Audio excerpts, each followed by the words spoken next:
And welcome in to this late night edition of the Pump Fake. Jarrett Bailey with you as always on this very program. So much to talk about today.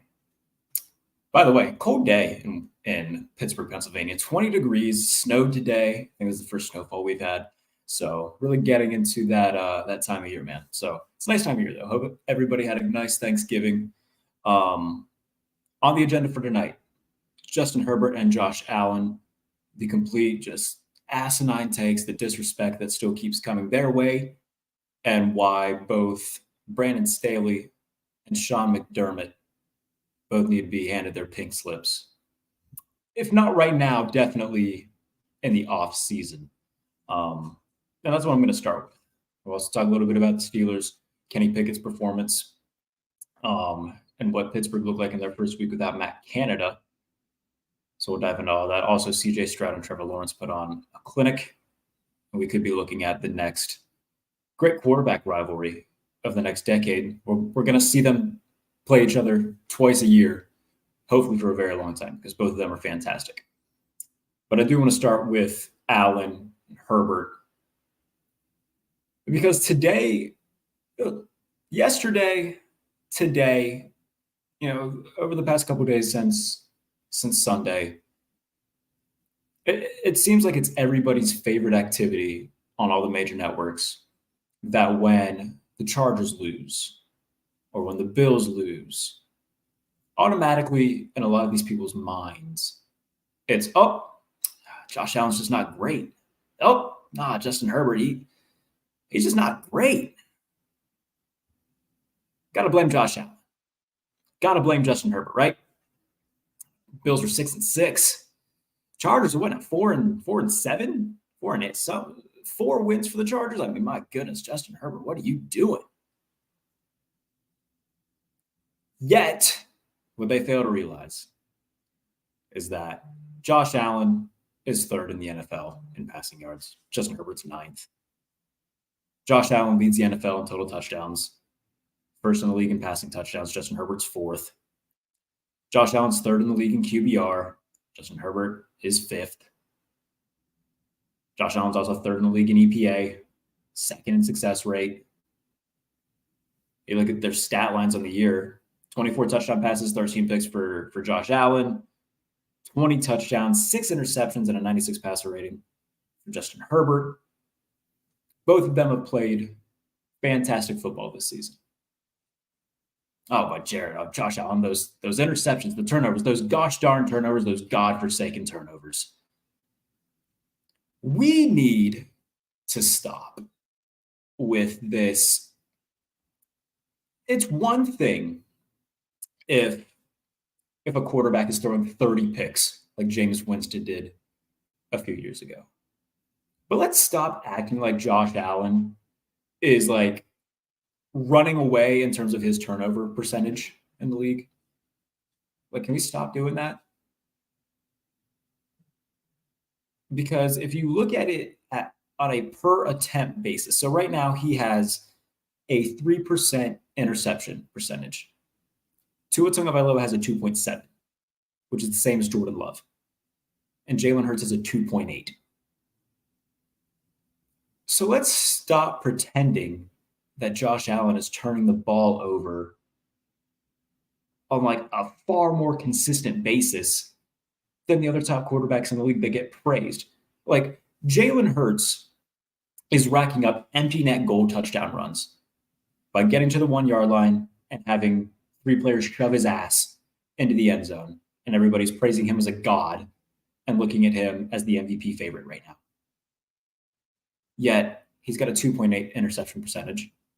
So he's got 358 attempts and a 2.8 interception percentage. Josh Allen has 433 pass attempts this season. And Darius Slay, I believe it was after the game, he rushed to the defense of Josh Allen saying, I don't know why the media gets on Josh Allen so much. The dude's good. And he's asked to do so much. Josh Allen is expected to be judge, jury, and executioner for the Buffalo Bills. So naturally, if he's asked to do that much, and he's throwing the ball more, a lot more than the average quarterback. I believe he's third in the NFL in attempts right now. Yeah, he's going to naturally have a few more turnovers, but it's not as if he's doing it at such a higher rate than anybody else in the league. Before Jimmy Garoppolo got benched, he had an interception percentage that was north of 5. That's a problem.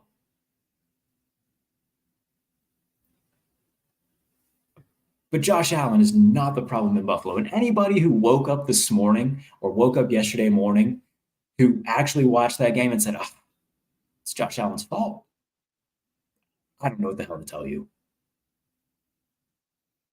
People I respect, too. I respect Marcus Spears. I respect Ryan Clark. But these asinine takes about Josh Allen and Justin Herbert too, but more to an extent of that, where it's just hate thrown his way for no reason. Both of these guys' way. We've seen all the stats about the Chargers and how like they are a perfect equilibrium since Justin Herbert came into the league. He scored as many points as his defense has allowed. How's that Justin Herbert's fault? How is it his fault that a few weeks ago when they're facing the Detroit Lions, he puts up 40 points and his defense gives up? They still lose because his defense can't stop anybody, which isn't a rare occurrence.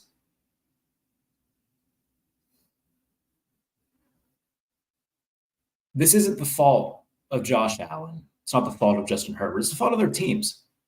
The hardest thing to do in the NFL is find a great quarterback. Now, the Chargers have failed much more to an extent than the Bills have because the Bills have had success. They've gotten to the playoffs. They've made deep playoff runs. They've gotten to an AFC championship game. The Chargers are failing Justin Herbert because you look at his numbers since he came into the league. They are consistently great and consistently among the best in the NFL. And Brandon Staley's defense has consistently let him down. The hardest thing to do in the NFL is find a great quarterback. And the Chargers did it. And they got almost everything else wrong. And if you saw that, that picture of Keenan Allen and Justin Herbert after their loss to the Lions a few weeks ago, where they're just kind of dapping each other up and looking defeated. Yeah, they know that it doesn't seem to matter how good they are or how many points they put up. It doesn't matter because the guy in charge, Brandon Staley, isn't getting the job done. And as of late, neither is Sean McDermott in Buffalo. Because for all the naysayers of Josh Allen and who will still point to him and say, LOL, an interception, let's look at 3 of their losses this season for Buffalo. Because 3 of their losses have come to the Patriots, the Broncos, and the Eagles. What do all 3 of those losses have in common? Josh Allen gave them a lead with less than 2 minutes left, and Sean McDermott and the defense blew it. And you can point at all of Josh Allen's numbers. You can point at the turnovers even and say, oh, man, those got to come down. Josh Allen didn't let Mac Jones look like Joe Montana and march down the field and score with 10 seconds left. Josh Allen didn't have 12 guys in the field when the Broncos missed a field goal, leading to another field goal that they eventually made.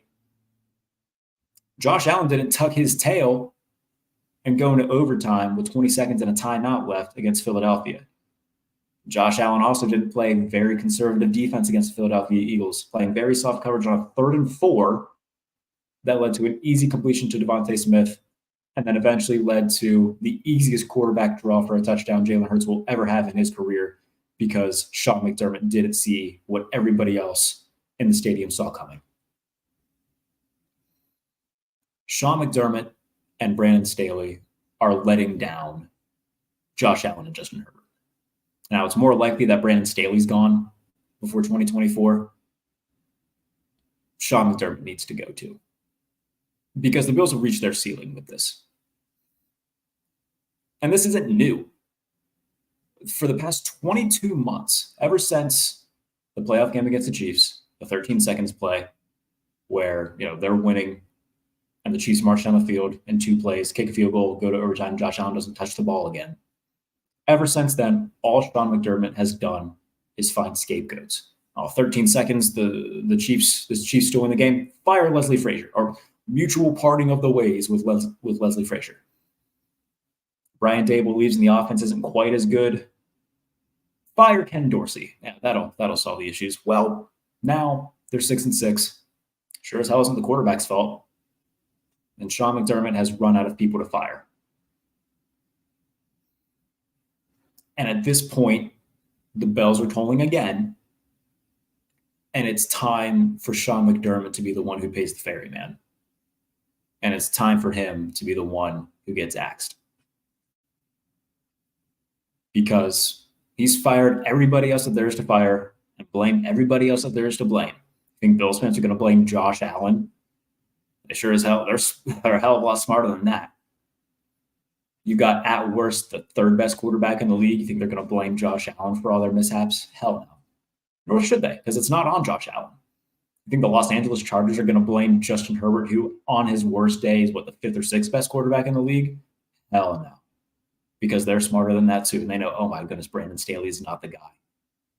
Because you look at their defensive efficiency since he took over as head coach, they are a bottom 5 defense in the league. With a guy, by the way, who's supposed to be some defensive prodigy. Bottom 5 defense in the league. Their fans are smarter than that. The Bills fans are smarter than that too.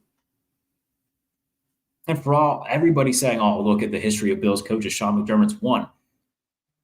It's one thing, in 2018, when they finally reached the playoffs and got with Josh Allen, not the Tyrod year, but they finally broke that seal. It's one thing to do that. But they can no longer be complacent being relevant. Standards are far too high now. Okay, they're no longer the lovable underdog that everybody just wants to see, break a playoff streak or break a streak in which they didn't make the playoffs and everybody's rooting for them. No, they have Super Bowl or bust expectations.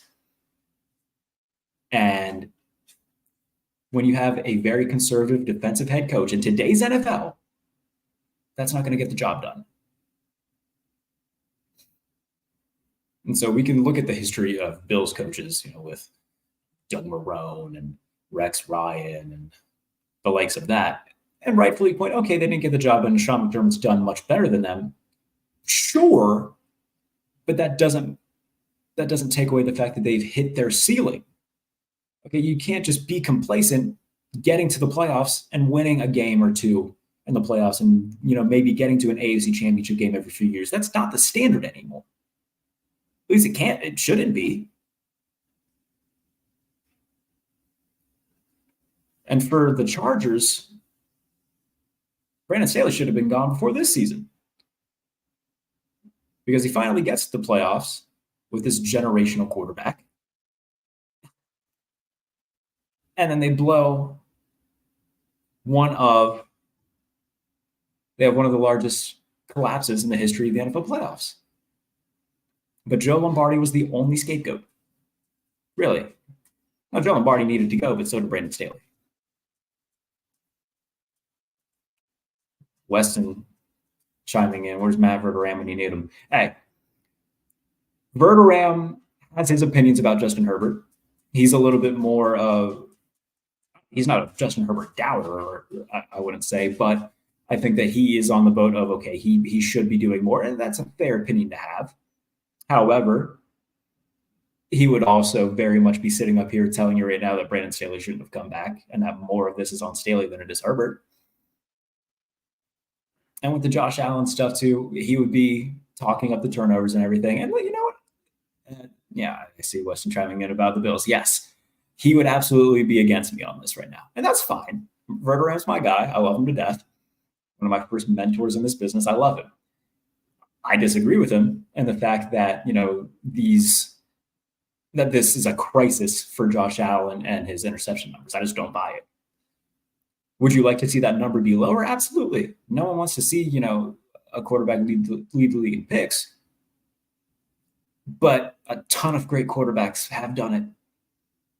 But their teams are still successful because they also make 5 to 6 plays a game that help them win games. And I'll take a guy who's going to turn the ball over a few more times than the average quarterback, but is also going to make a few more great plays than the average quarterback to swing the momentum in my advantage. Peyton Manning had several years where he had 16 interceptions, 17 interceptions. Ben Roethlisberger had a few of those years too. Drew Brees had a couple years where he threw a lot of picks. Obviously, Brett Favre did too.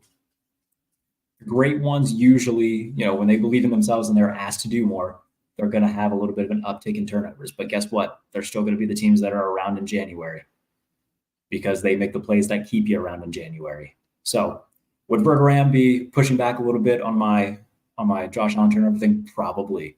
But yeah. I mean, I would just have to agree to disagree on that. But thanks for tuning in on the late night, Weston. I do appreciate it. And I know that, where if you're watching this on YouTube, you see the thumbnail. This is going to be a pretty heavy show where I focus on this. But it is just very frustrating when, like, watching the Bills-Eagles game, seeing Josh Allen throw the touchdown pass to Gabe Davis with little time left. I don't think there was a Bills fan watching at home that was confident that they were going to hold on for the win because they'd seen this movie 100 times before, where the defense is too conservative. Now, granted, the game was tied on a 59-yard field goal, and Jake Elliott deserves all the credit in the world for making the kick in those conditions. But we can't put this all on Josh Allen. Even in overtime, he had a wide open Gabe Davis on a choice route, and for whatever reason, with no safety help in the middle of the field, Gabe Davis ran to the pylon. Joe Brady, offensive coordinator for the Bills, said all the right things afterwards. He took the blame for it, but he knows that was Gabe Davis's fault. Gabe Davis isn't a serious football player, by the way. Like, what the hell is Josh Allen supposed to do? It's Josh Allen, Stephon Diggs, more as of late, Dalton Kincaid, and a bunch of cereal boxes out there. Like, what the hell is Allen supposed to do? And defensively, obviously, they've been dealing with a lot of injuries. But like I said, injuries didn't make Sean McDermott put 12 people on the field during a missed kick. Injuries didn't prevent Sean McDermott from stopping Mac Jones, of all people. Okay? And injuries didn't make Sean McDermott tuck his tail with 20 seconds left in a timeout and decide to go to overtime rather than using his transformer that he has at quarterback and trusting him to lead the team down the field with the elements that he had, because we've seen him do it before. We saw him do it last Thanksgiving against Detroit. So Brandon Staley needs to go for the Chargers, and I think he's going to. Sean McDermott also needs to go for the Bills, because in an offseason where it's likely, or at least at the very least possible, that Ben Johnson is going to take a head coaching job, you don't think that he would like to have Josh Allen at his disposal? And if he is interested in becoming a head coach, because some guys just enjoy drawing up plays and are content being coordinators, and there's nothing wrong with that. But if he does want a head coaching job, and both the Chargers and Bills are available, I mean, for a guy like Ben Johnson, you're not going to get many years like that where you're going to have two quarterbacks like Justin Herbert and Josh Allen that are available for you to go to. And if you're Buffalo, like, you got to do something different. Like, it's kind of like when, like here in America, where, like, when we have a Republican president and things aren't going great, then we usually go to a Democrat president. Or if we have a Democrat for 8 years, it's very rare that we get a Democrat in the next election. Right now, the Bills need their Democrat. They've had a conservative for far too long. Things don't seem to be working. Let's go get somebody more progressive. All right, let's go get somebody who's more innovative on offense and is going to help Josh Allen more than what we've seen with Ken Dorsey. And Joe Brady's done a nice job. Credit to Joe Brady over the past few weeks, but they need somebody else in charge. So I'll put a bow on it there. I know I said I was going to get into a few more things. But moral of that rant being, Josh Allen and Justin Herbert are the two most disrespected quarterbacks in the NFL. And I would argue right now, even with the record, Josh Allen should still be in the MVP conversation, because it's very clear that without him, the Bills are a 2-win team, maybe. And without Justin Herbert, the Chargers are a 2-win team, maybe.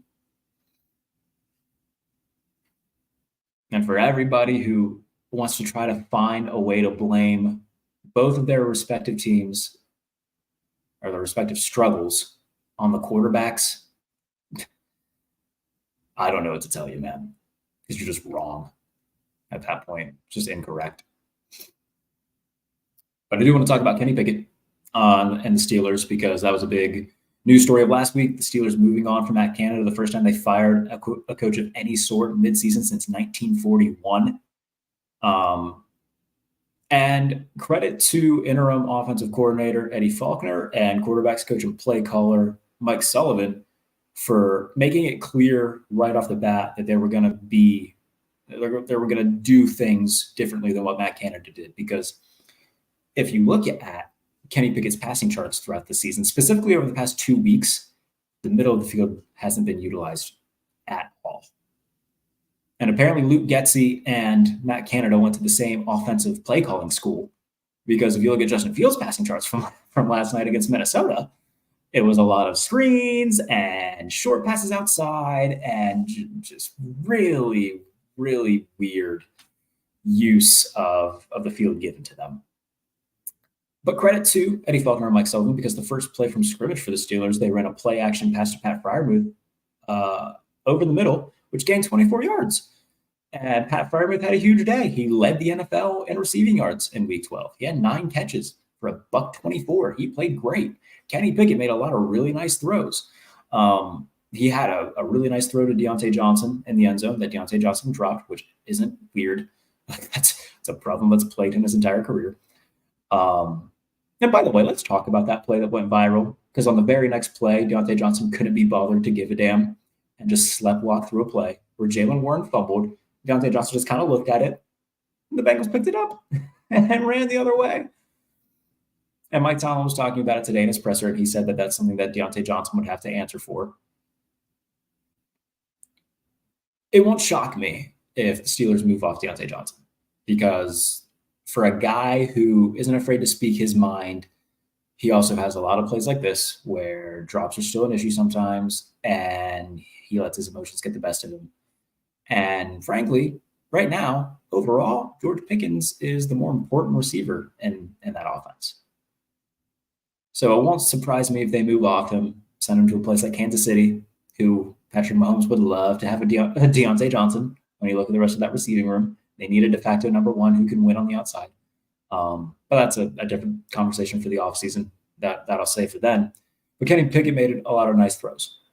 He hit George Pickens on a slot fade to the outside that gained 43. He hit Deontay Johnson on a go route on the outside that gained 39.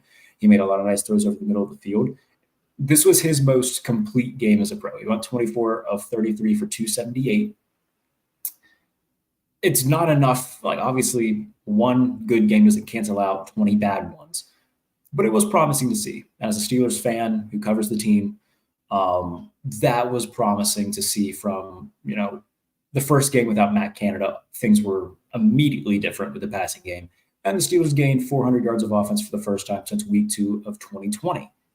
So it was nice to see the Steelers change things offensively, make actual changes that fans didn't expect to see in season. Like, we were all fully prepared to endure the rest of the season with Matt Canada being the play caller. But I think after the Cleveland game, where Najee Harris was very outspoken about how he felt, Deontay Johnson was very outspoken during the game about how he felt. Kenny Pickett was visibly pissed with how things were going after the game. So changes needed to be made. The Steelers made them. They still only put up 16 points, which you want to see more points on the board, but it was a step in the right direction for Pittsburgh and really something that they needed to do. We had an all-out battle in the AFC South where CJ Stroud keeps putting up incredible numbers. He's second in the NFL in passing yards right now, 19 touchdown passes. But Trevor Lawrence is playing with something to prove. And I think a lot of that stemmed from the fact that, A, they already lost to the Houston Texans early in the season. Not only did they lose, they got beat pretty handedly. And there are a lot of people questioning Trevor Lawrence and, getting really really infatuated with CJ Stroud and how well he's playing and asking questions. Oh my goodness, is CJ Stroud now the best quarterback in the AFC South? And I think that Trevor Lawrence took that a little bit personally and went out with with something to prove. And he threw for 364 yards and a touchdown, had a passer rating of 90, and made a lot of really good throws that put the Jaguars in position to win. Now, CJ Stroud made a bunch of really good throws as well. There was a pass where he had like 70 air yards under it and connected to Tank Dell in stride downfield that I believe was taken away by a penalty for the illegal formation. And that caused a lot of controversy because people were trying to figure out what was wrong with the formation. But regardless, these are two very special quarterbacks. We are very lucky to get to see them twice a year, hopefully for the next decade. You know, we had Manning Brady for a long time, but it wasn't every year. It wasn't twice a year. There's going to be times potentially where we get to see CJ Stroud and Trevor Lawrence play each other 3 times if they meet in the playoffs, which is very exciting because looking at how both of them have played this season, they're special quarterbacks. The numbers might not look great for Trevor Lawrence in terms of the raw statistics, but make no mistake about it, he has been very good, especially as of late. If we go, we'll go from week 6 in terms of EPA. Let me get this pulled up real quick, just out of curiosity to see how both guys are doing over the past few weeks, last month and a half or so of the NFL season.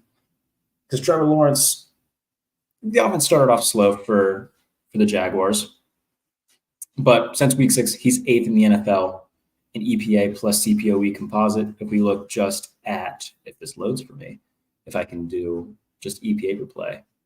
Right now, since week 6, EPA per play is at a 0.209. So he has played really well ever since week 6. So over the past month and a half or so. And CJ Stroud's been great too, because if you look at CJ Stroud, he's 6th in the NFL in EPA plus CPOE composite score since then. So both guys have been playing really well, and we're very lucky to be able to see them for the next 10 years go head to head at least twice a season. It's going to be a lot of fun. We'll be back with Ben Heisler later on in the week, probably this Saturday or Friday, to do the best bet show. I'll do just a general preview show as well for week 13, the first weekend in December, which is incredibly exciting as we gear up toward Christmas. The NFL season goes by fast, folks. We're already in week 13. So really potentially good game on Thursday night between Dallas and Seattle. So a lot coming, and it's going to be a very interesting week going forward. So appreciate y'all tuning in. If you're watching this live, again, it's a late night. It's 11:28 Eastern time right now, so I appreciate y'all watching it live. I was going to save it for the morning, but kind of just had a lot that I wanted to say, so I figured I'd do it now, put it up as a podcast. So if you're waking up to this, thank you for listening to it as a podcast. If you're waking up and watching it, thanks for waking up and watching it.